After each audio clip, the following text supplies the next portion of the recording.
I'm Adam. And I'm Chester. And this is Where There's a Williams, There's a Way. Hey, Chester, how are you? Hey, Adam. Fun fact. Did you know that confetti was originally used in Italy during the Renaissance period? Okay, no need for the small talk, I guess. But why were they using confetti back then? It wasn't for parties, but theatrical performances. They used to shred pieces of paper to represent snow in plays. Imagine a snowy scene made entirely of confetti. That sounds both magical and incredibly messy. I can picture actors slipping and sliding all over the stage. Exactly. And speaking of messy, did you know the largest confetti party ever recorded happened in Spain in 2012? Over 150,000 pounds of confetti was used. That's enough to bury a whole flock of ducks. No, why would you ever know that? Today's book, Confetti, is also an anthem to the power of a child's imagination and pride. It is a spirited collection that celebrates the vivid landscape of the Southwest and the delightful rapport that children share with the natural world. Let's get started.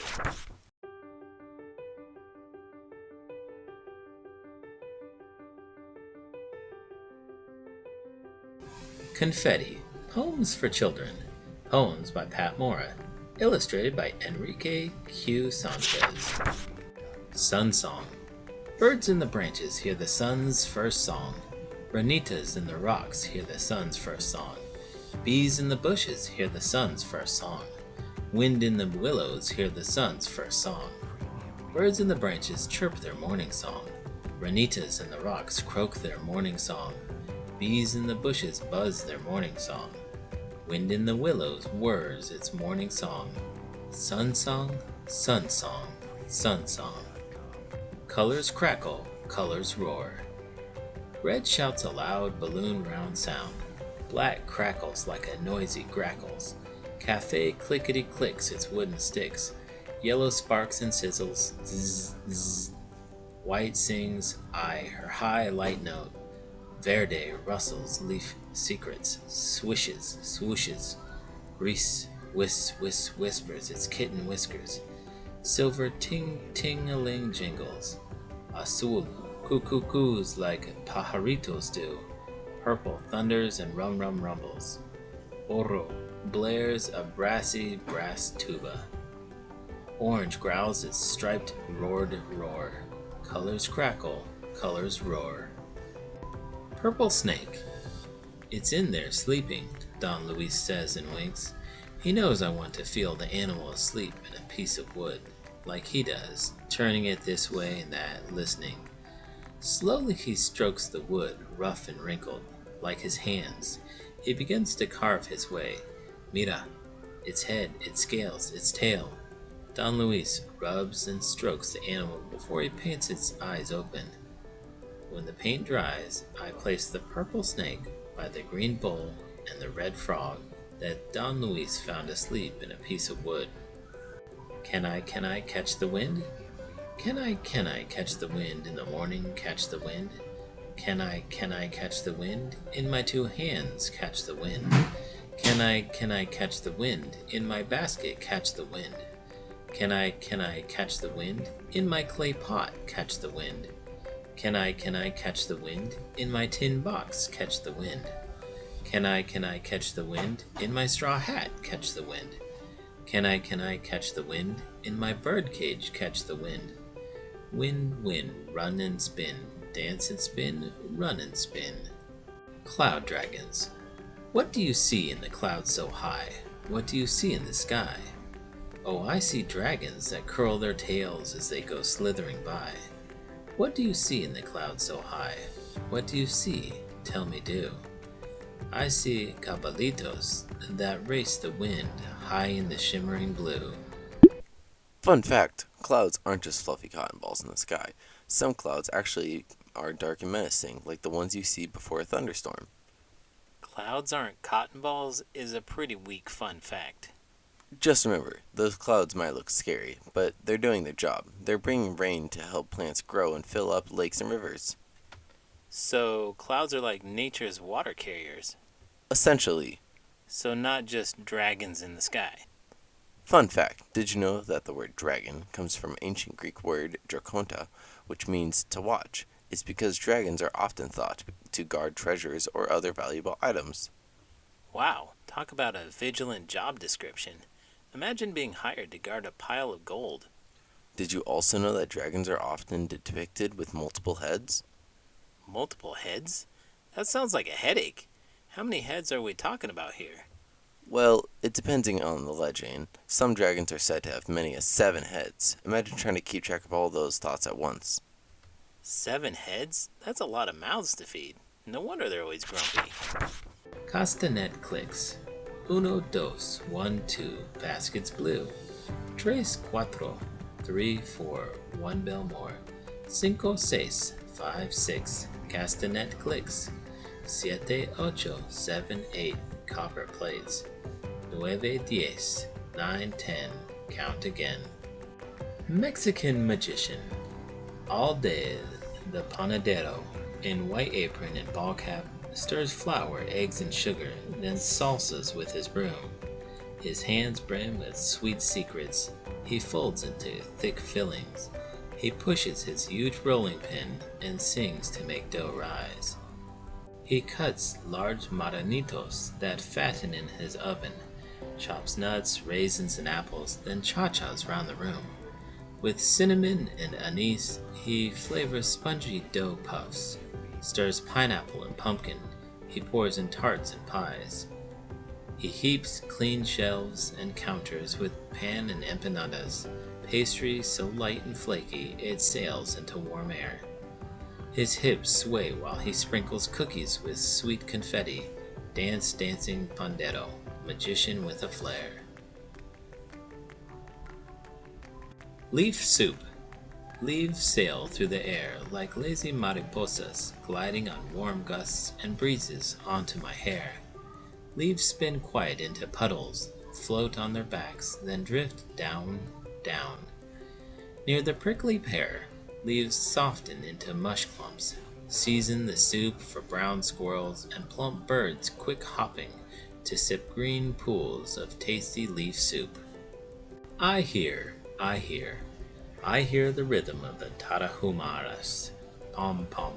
I hear them hoeing in the cornfields, pom-pom. I hear them patting tortillas, pom-pom. I hear them herding their goats, pom-pom. I hear their bare feet on the land, pom-pom. I hear them running, pom-pom. I hear their steady drumbeats, pom-pom, pom-pom, pom-pom. Hey Adam, did you know that the shortest poem in the world is only 2 letters long? Really? What is it? Go! That seems like a bit of a stretch to say that one word is a poem. Speaking of short poems, did you know that a haiku, a traditional form of Japanese poetry, typically consists of just 3 lines with a total of 17 syllables? Sure, I've got a haiku all about you. Quacking, waddling friend. Feathers aflame with knowledge.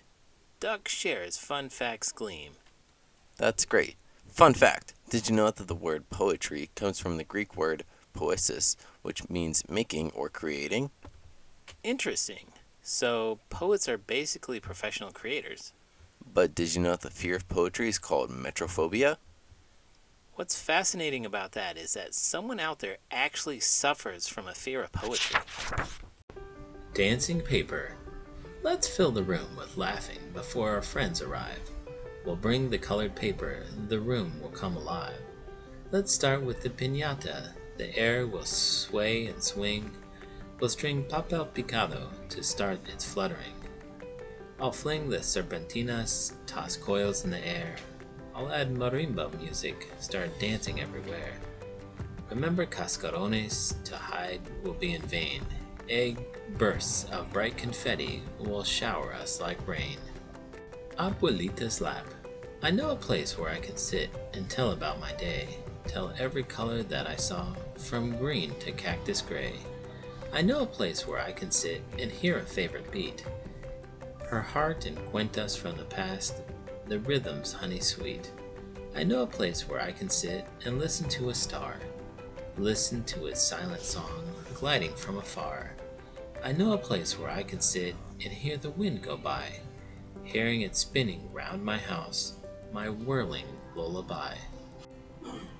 Words free as confetti. Come, words, come in your every color.